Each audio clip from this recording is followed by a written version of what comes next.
Hello. Pull. Oh. Ooh. Yeah.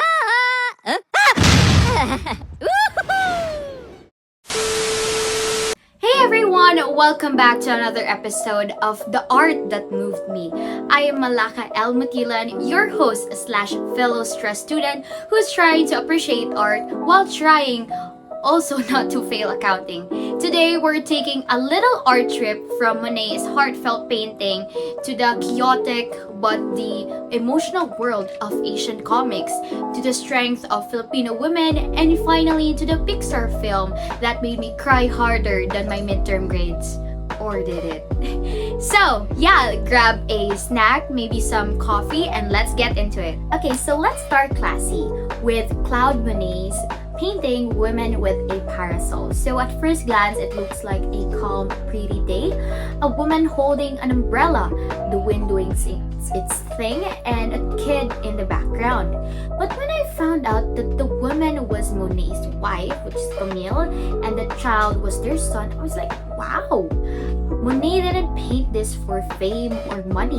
He painted it because he wanted to preserve a beautiful, fleeting moment with his family. It's like he said, let me paint this before my wife tells me to stop standing in the grass for 3 hours. But jokes aside, this painting feels like love itself. Light, peaceful, and tender. The way it painted it from a slightly upward angle makes it feel like we're seeing it through Monet's eyes, watching his wife and son bask in the sunlight. And knowing that Camille passed away just a few years later makes it even more touching.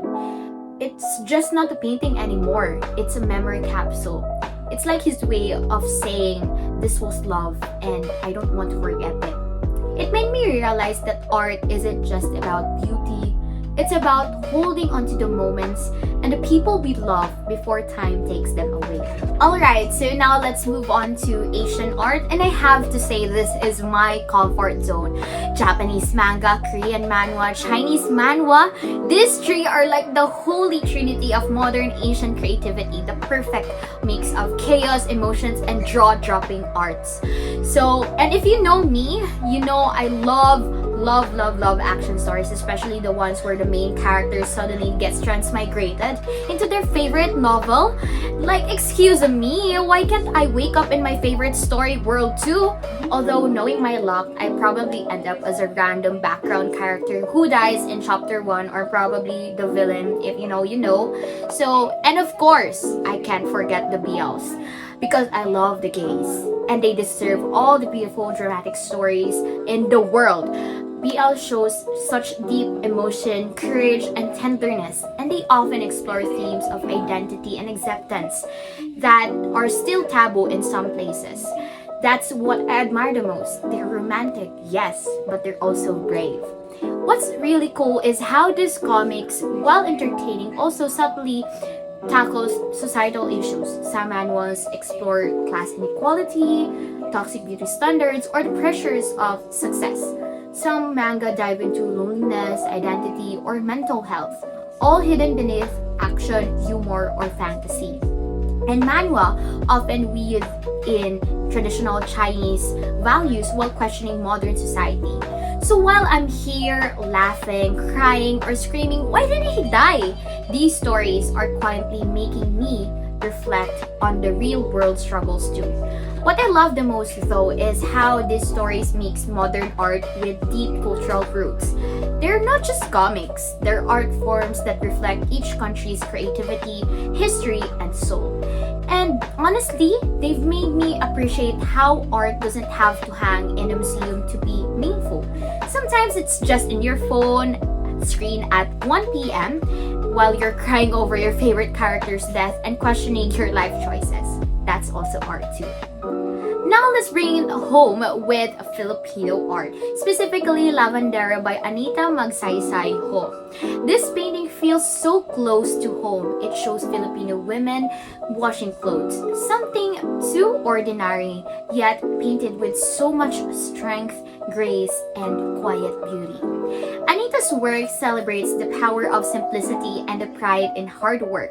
Her art captures the dignity of everyday Filipino women, washing clothes, harvesting rice, or carrying baskets. The ones who keep life running no matter what. They may not be rich or glamorous, but they're powerful in their humility.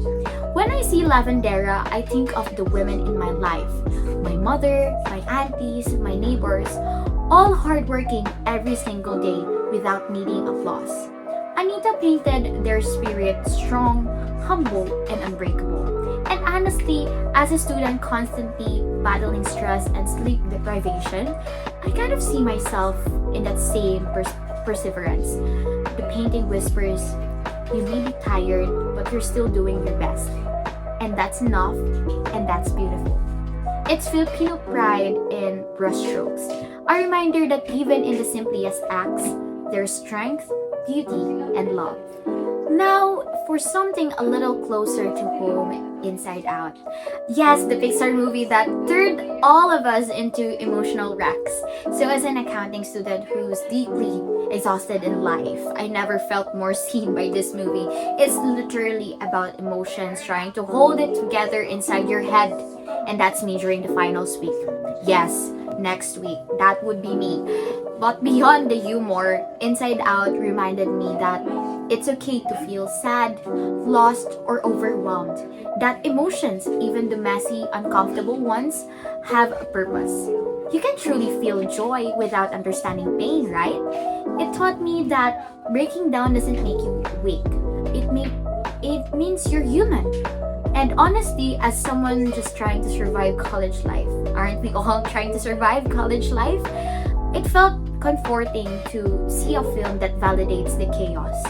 It's funny, colorful, and chaotic, but it also reminds us that it's okay to feel everything. Art can do that. It sometimes heals, comforts, and sometimes it even gives us permission to be human. So from Monet's love-filled memories to the dramatic worlds of manga and manhwa, to the hardworking Filipino women of Magsaysay Ho, and to the emotional lessons of Inside Out, these are the artworks that moved me. They reminded me that art isn't just about what we see.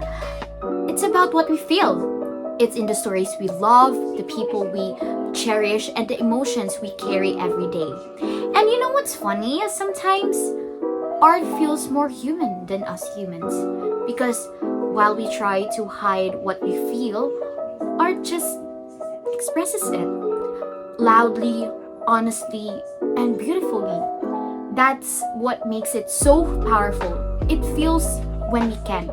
So yeah, whether it's Monet's brushstrokes, an Asian webtoon that keeps you up at 1 a.m., a painting of Filipino women working with pride, or a Pixar movie that made you ugly cry, art moves us because it understands us.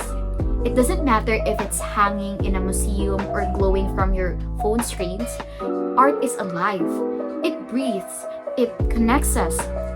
And with that, I am Malakah Mutilan, your host / fellow student, stress student, who's trying to survive accounting while finding meaning in art. Thanks for tuning in. This has been the art that moved me. And remember, life may not always be pretty, but hey, definitely it's art. See you next time.